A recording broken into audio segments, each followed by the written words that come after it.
Scooby Stories। एक शांत पगडंडी पर दूर कहीं से एक साधु धीरे धीरे चलते हुए आ रहा था। उसके कदम थके हुए थे, लेकिन चेहरे पर एक अद्भुत शांति और तेज था। वह साधु बहुत दूर स्थान से यात्रा करते हुए यहाँ पहुंचा था। कई दिनों से उसने ठीक से भोजन नहीं किया, फिर भी उसके मन में कोई शिकायत नहीं थी, केवल ईश्वर के प्रति विश्वास और धैर्य था। हे प्रभु, आज कहीं भोजन मिल जाए तो बड़ी कृपा होगी। वह साधु अब इस गांव की ओर बढ़ रहा था।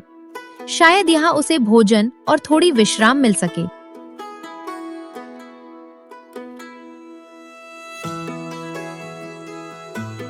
साधु एक छोटे से घर के सामने रुकता है।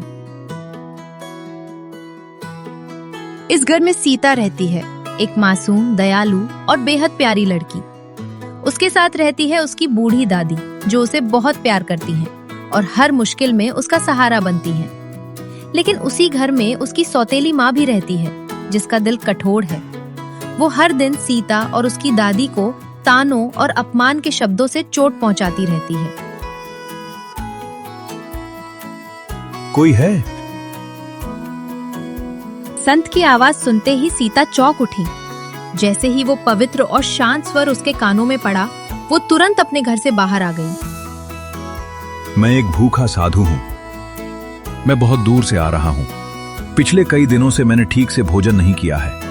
यात्रा लंबी थी और कहीं ठहरने या खाने का उचित साधन नहीं मिल पाया। क्या मुझे थोड़ा सा भोजन मिल सकता है? प्रणाम बाबा।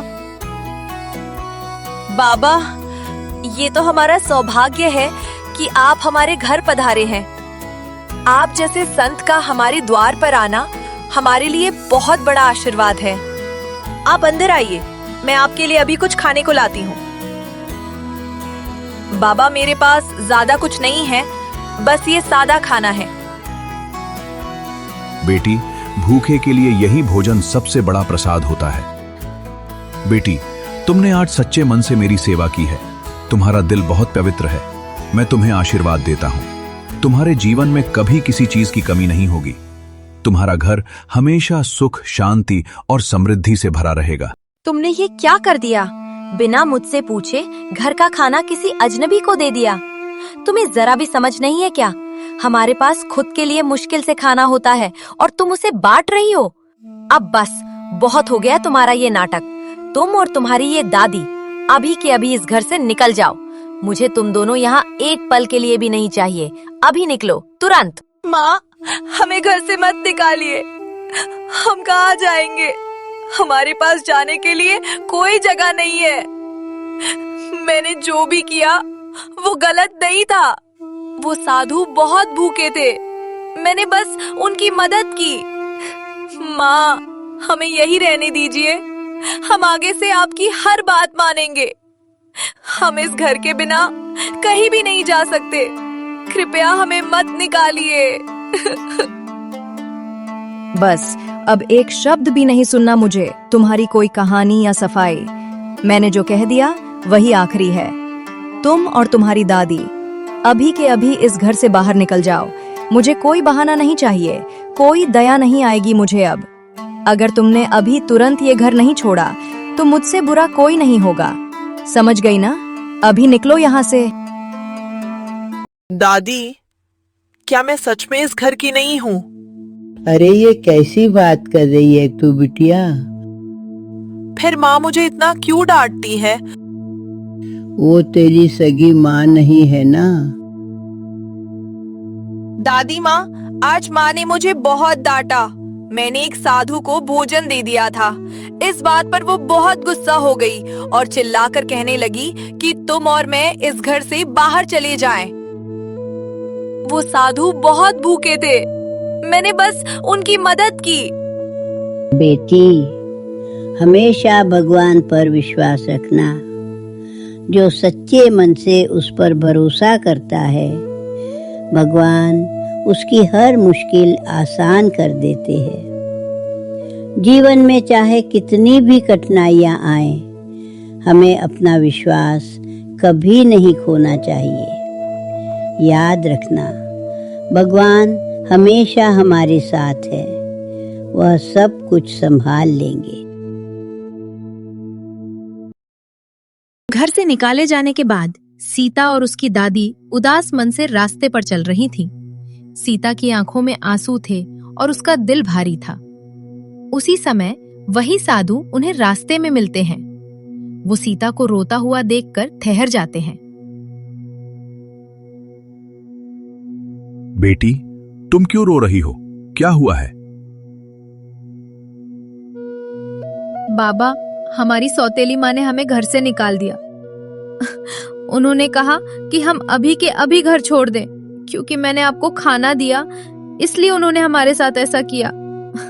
उन्होंने कहा कि हम अभी के अभी घर छोड़ दें। हमारे पास अब जाने के लिए कोई जगह नहीं है। बेटी, घबराओ मत, सब ठीक होगा। से ही साधु अपने हाथ जोड़कर पूरी भक्ति और विश्वास के साथ ईश्वर को याद करते हैं और धीरे से आशीर्वाद देते हैं। जैसे ही साधु आशीर्वाद देते हैं, वहां एक अद्भुत चमत्कार होता है। उनके सामने एक सुंदर और सुसज्जित घर प्रकट हो जाता है। मेरे बच्चे, क्या तुम इस सुंदर घर को देख रहे हो जो तुम्हें मिला है? ये घर सिर्फ ईंट और दीवारों से नहीं बना है। ये तुम्हारी दया, ईमानदारी और पवित्र दिल से बना है। तुम्हारे हर अच्छे कर्म ने तुम्हें यहां तक पहुंचाया है। यही तो तुम्हें असाधारण बनाता है। इस दुनिया में जहां लोग करुणा भूल जाते हैं, तुमने दूसरों का साथ देना चुना, मदद करना चुना, और यही कारण है कि तुम्हें यह आशीर्वाद मिला है। जब इंसान बिना किसी स्वार्थ के देता है तो उसे फल अपने आप मिल जाता है। याद रखो, यह घर तुम्हारी मंजिल नहीं है, बल्कि एक नई शुरुआत है। आगे भी अच्छे काम करते रहो, जरूरतमंदों की मदद करो, सच्चाई के रास्ते पर चलो। भगवान सब देखता है मेरे बच्चे, तुम्हारा हर छोटा बड़ा कर्म, तुम्हारी हर सच्ची भावना, और जब तुम्हारा मन साफ होता है तो भगवान हमेशा तुम्हारे साथ रहते हैं। हां, कभी सीधे, कभी संकेतों में, लेकिन वे हमेशा तुम्हारे साथ रहेंगे। कठिन समय में विश्वास रखना और अच्छे समय में विनम्र बने रहना। तुम्हारा घर हमेशा शांति से भरा रहे, तुम्हारा दिल दया से भरा रहे, और तुम्हारा जीवन उद्देश्यपूर्ण बने। इसी मार्ग पर चलते रहो, भगवान की कृपा हमेशा बनी रहेगी। जाओ मेरे बच्चे, मेरा आशीर्वाद हमेशा तुम्हारे साथ है। तुम सदा सुखी रहो, स्वस्थ रहो, और अपने अच्छे कर्मों से इस संसार को उजाला देते रहो। अब मुझे आगे बढ़ना होगा, फिर मिलेंगे जब समय और भगवान की इच्छा होगी। साधु के आशीर्वाद से दोनों के चेहरे पर संतोष और खुशी झलक उठी। उस दिन के बाद से सीता और उसकी दादी खुशी खुशी रहने लगती हैं। उनके जीवन में अब सुकून और मुस्कान लौट आती है। दोनों एक दूसरे का सहारा बनकर हर दिन को प्रेम और संतोष के साथ बिताती हैं।